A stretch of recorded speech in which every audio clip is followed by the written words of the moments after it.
Well, Bill, it's good to be in Florida. Good that you decided to do this video with us, so thank you so much, and I'm sure the audience appreciates hearing some words of wisdom from you. Well, thanks, Phil.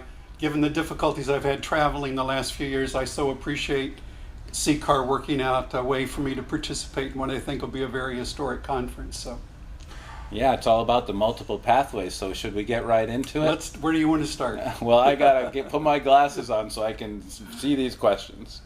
So please talk about your epiphany in Dallas and how that shaped your work in the years to come.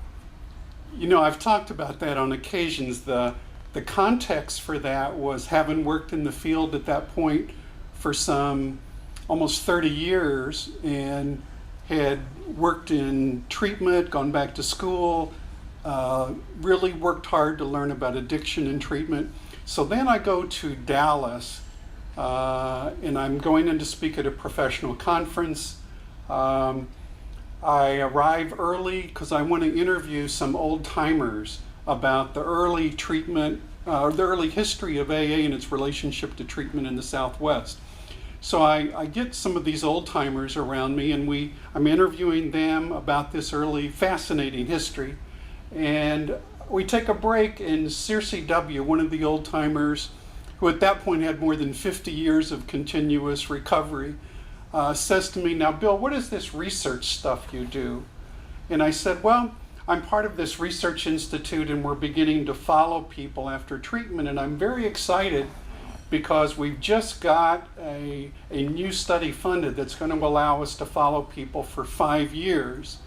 And Circe looks at me with this funny smile on his face, and he says, "5 years, very impressive." And then he says, "What does your research tell you about characters like us?" And he points to these other old timers around him. And I had to look at him and say, you know, from the standpoint of the profession and the science of our field, we don't even know you exist.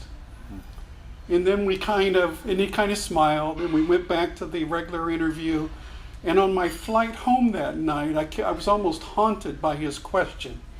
And I kept having this feeling that, you know, as a field, we can fill whole libraries about what we know about addiction, and we can fill whole libraries about what we know about treatment. But I'm wondering if we could fill a shelf about what we really know about the solution to these problems in terms of our knowledge of long-term recovery for individuals and families.